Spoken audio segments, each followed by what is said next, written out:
Now I speak, across the gate of ages, through the long corridors of time. My words are not for my people, for they are long gone.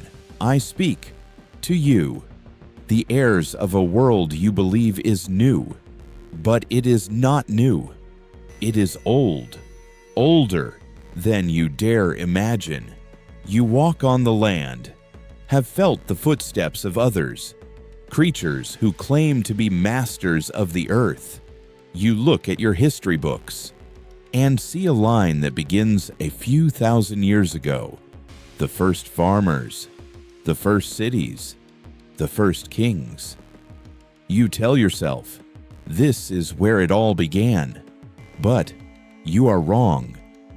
Your story is not the first. Your hands were not the first to shape stone, forge metal, bend the forces of nature to your will. Before you, there were others, creatures of flesh and blood, with dreams as vast as yours.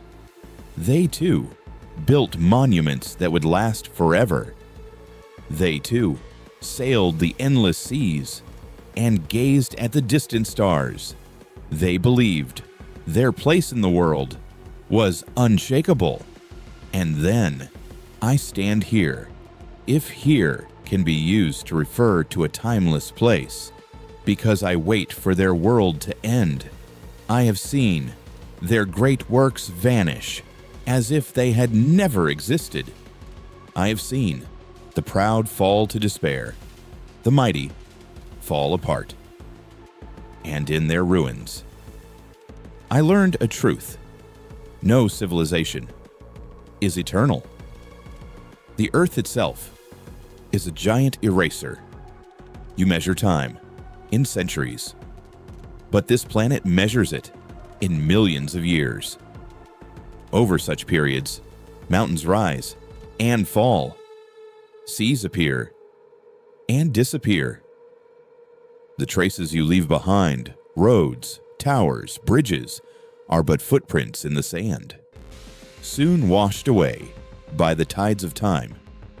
You live in a moment that you think will last forever. You are wrong. That moment is but a breath. And after that breath, silence returns. You may wonder who I am. I am not a god, not a prophet. I am a witness.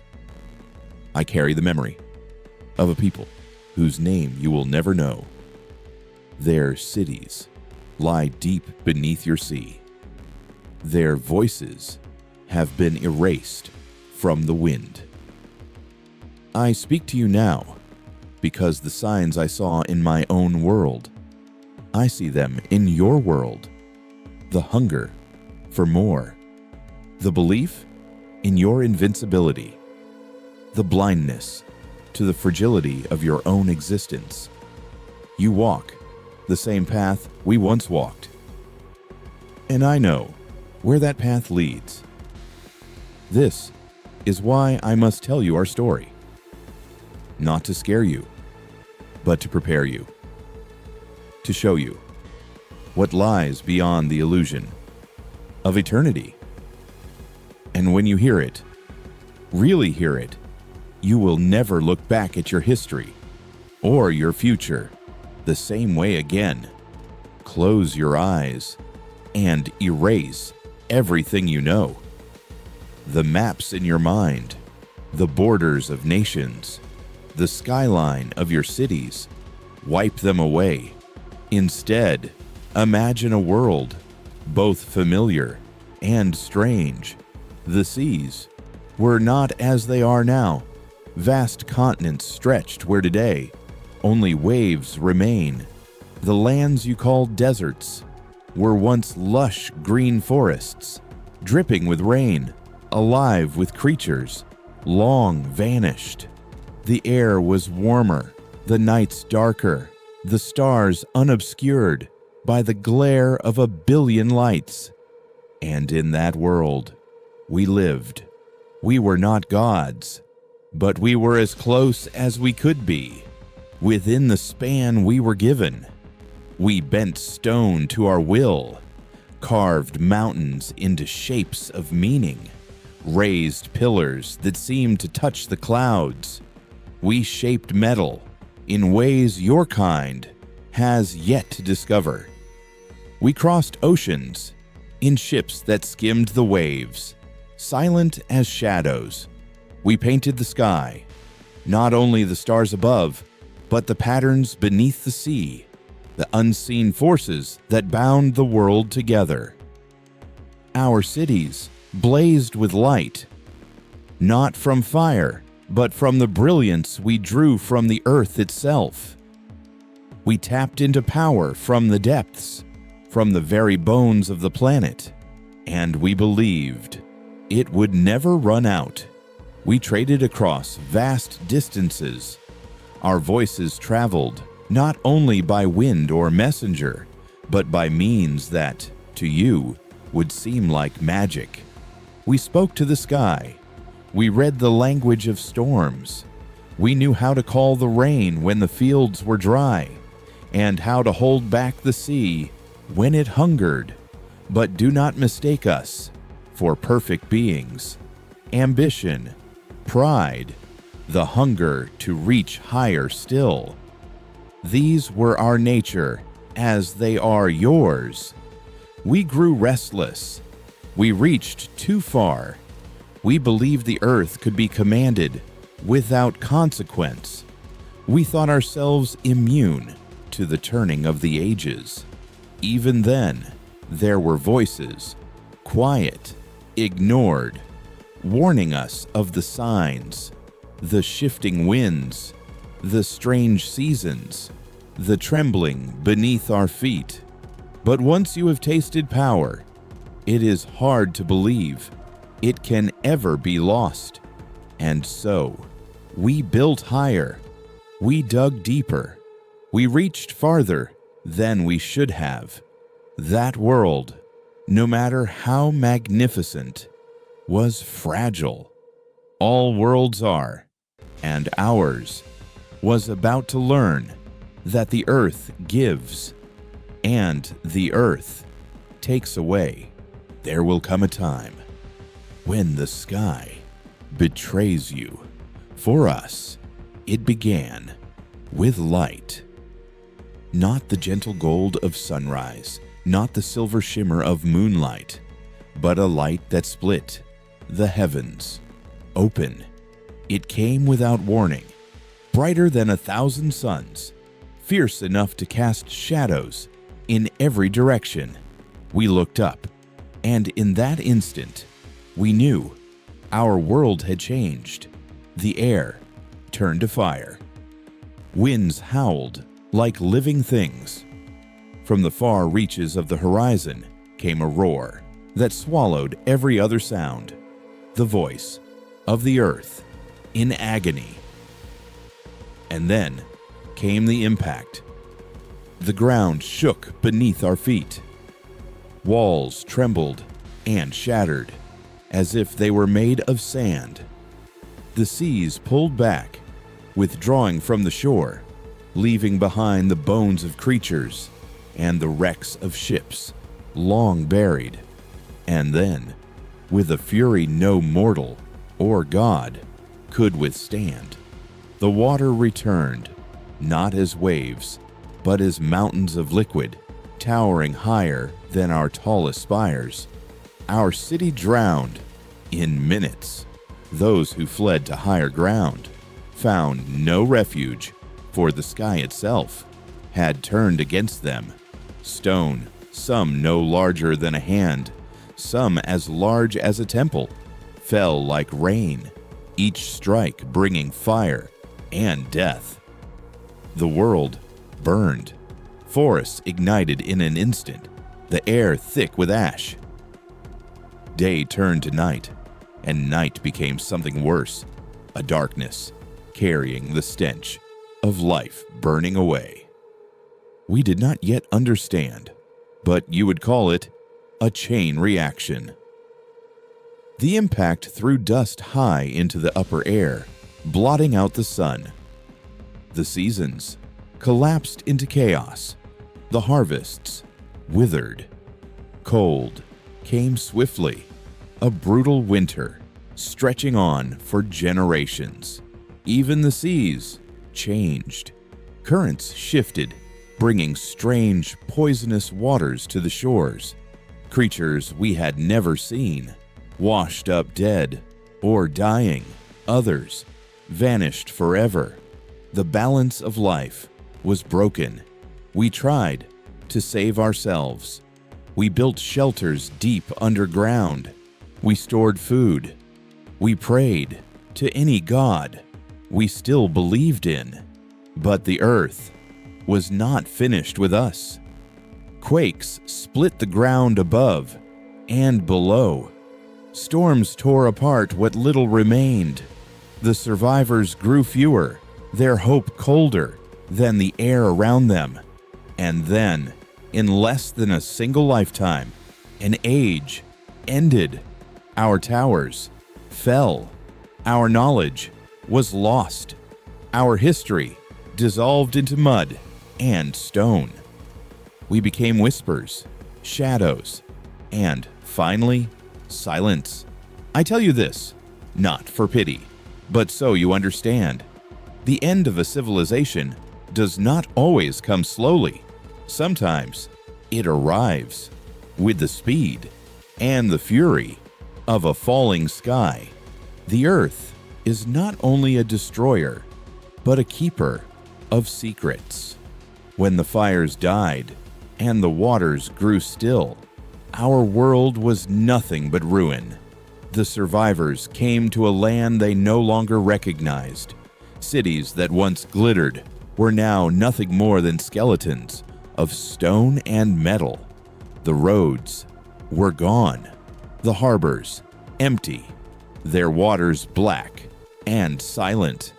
And then the earth began its slow, patient work.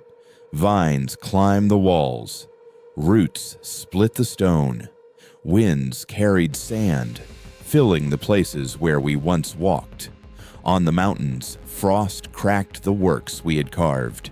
In the valleys, rivers swelled, burying fields in silt. With every season, more of us faded.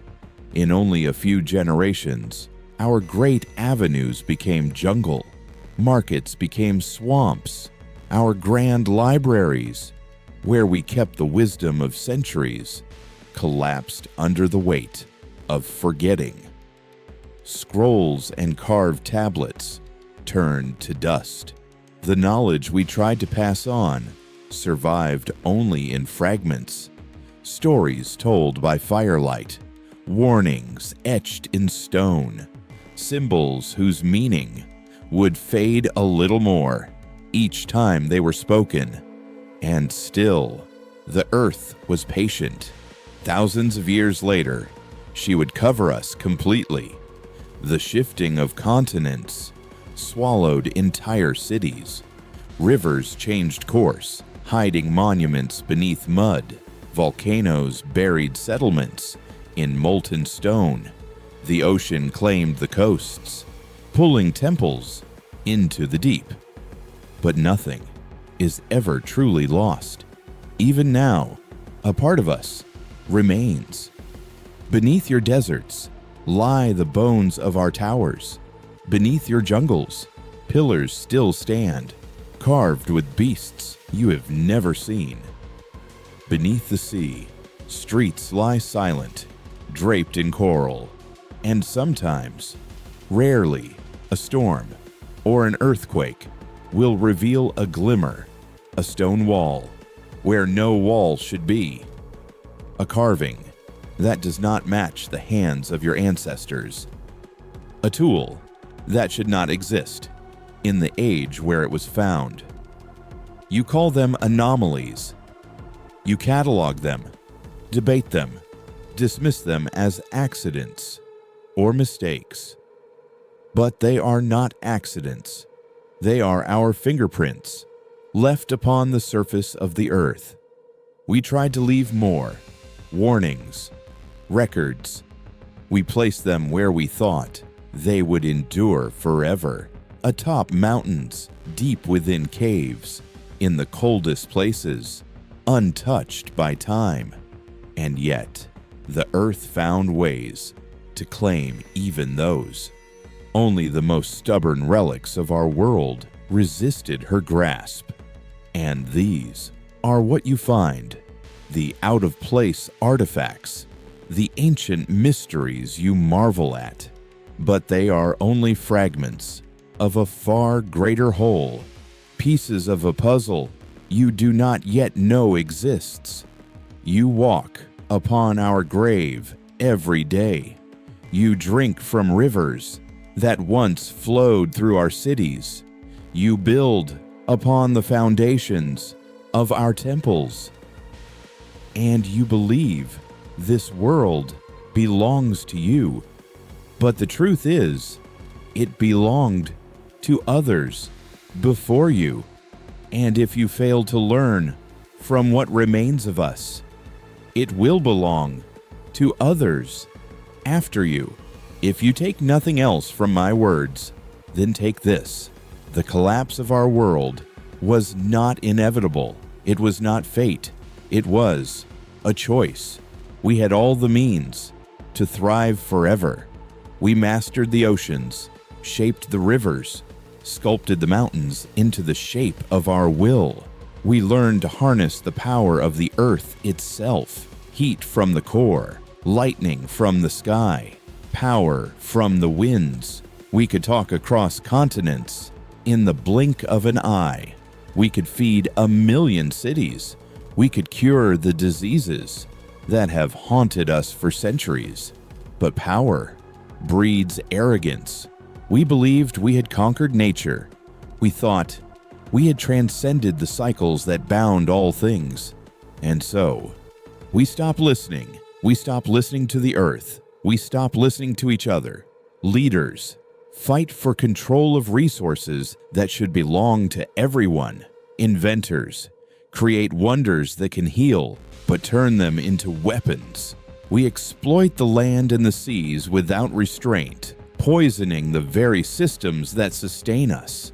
And all the while, we tell ourselves that there will be time to fix things later. But then, it never comes.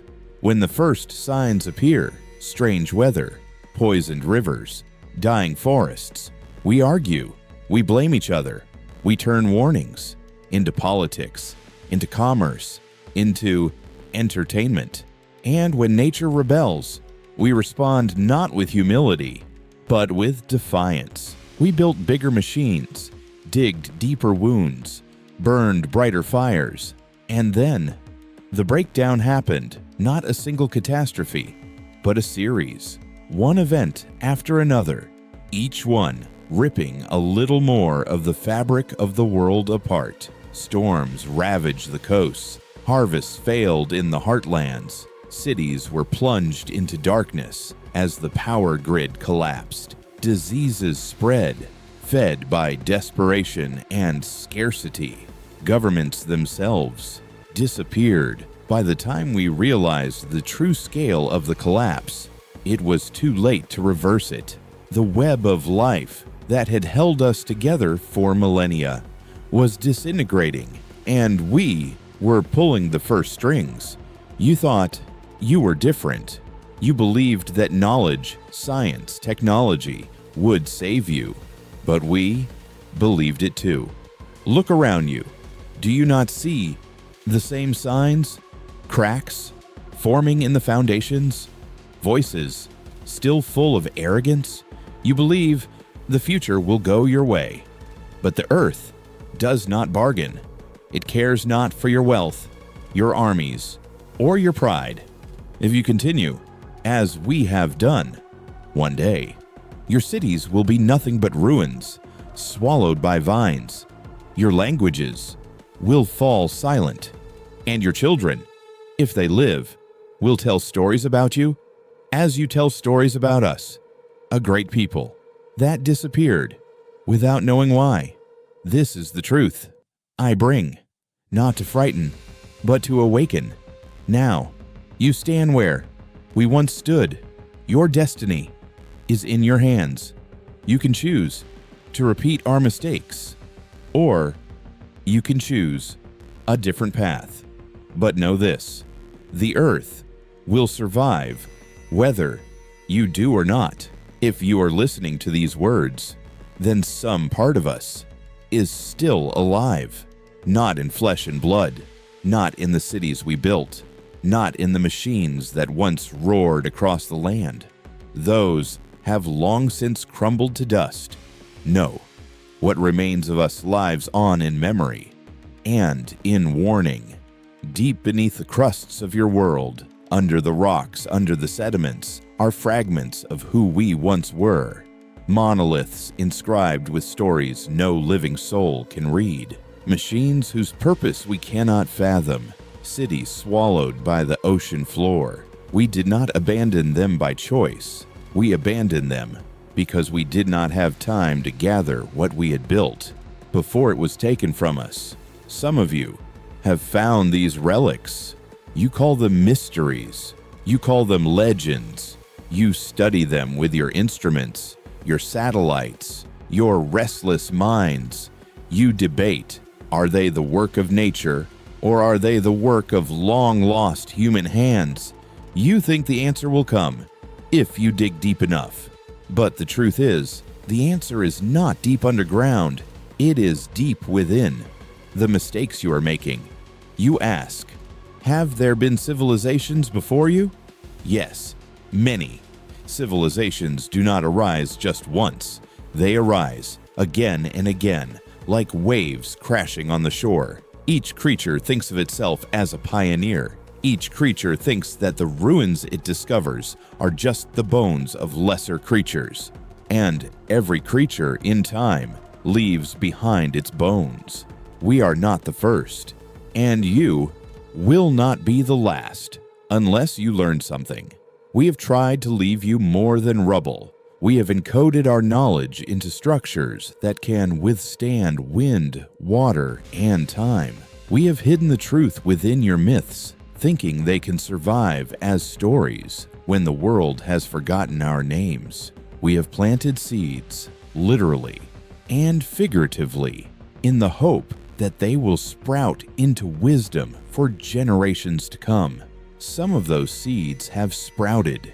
You see them in the warnings of scientists, in the whispers of old religions, in the quiet nudges of your instincts that tell you something is wrong. But seeds alone cannot save you. You must take care of them yourself. There is a reason I speak to you now, not to instill fear, but to give you a choice. If our mistakes are fire, let our memories be water to extinguish it.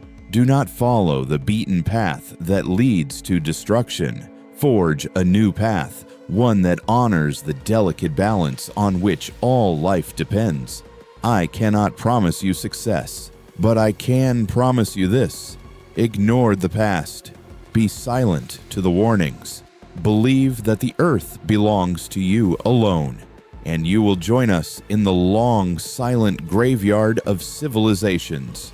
Someday, far in the future, a people will rise from your ashes. They will walk the deserted streets, following the fingerprints in the broken stones of the greatest monuments, and wonder, as you do, who were these people?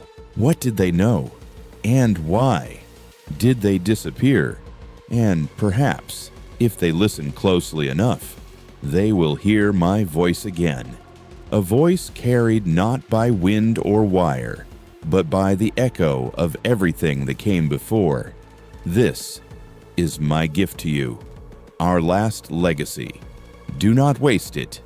The last time we ignored the signs, the sky caught fire. It didn't happen overnight. The fall of a civilization never does. It begins slowly, almost invisibly.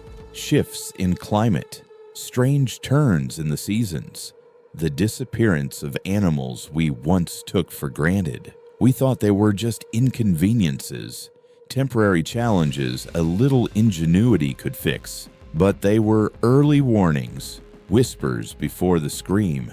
Then, the storms came, not like the storms we had known, but fiercer, wilder, as if the planet itself had lost patience. The seas rose into the land, swallowing the coasts. Crops failed in the fields that had fed us for generations. The air grew heavy with dust, and even the sun seemed to fade. We told ourselves it was still under control. We built walls, dams, machines to hold back the tide, but we weren't fighting water or wind. We were fighting time. The final sign was not the storm, not war, not even famine. It was silence. Whole cities abandoned, streets once alive with footsteps, now empty. The night sky, once aglow with the warm light of 1,000 fires, turned black. We were not conquered by an enemy. We were abandoned by the very world that had given us life. And now, I see these signs again. Your world mirrors ours, too precisely to be coincidence. You chase wealth from the very soil that feeds you. You consume faster than the earth can heal. You treat your machines as saviors, forgetting we too had machines, greater than you imagine, and they could not save us. You believe you are different because your satellites circle the globe, because your cities burn brighter than the stars. But light is not strength. It is fuel burning away. And when the last of that fuel is gone, darkness will return. I speak to you not as a ghost, but as a messenger bound by duty.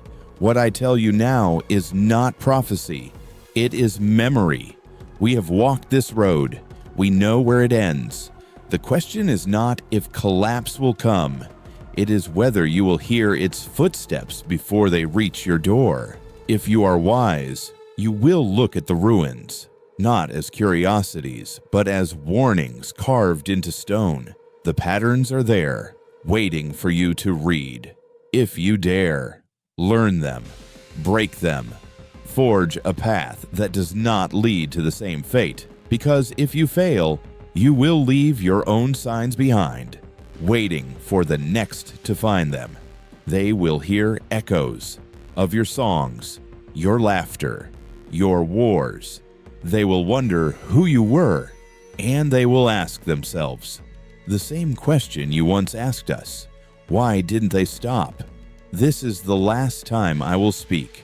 My words will drift into your world like dust on the wind, settling into the corners of your memory.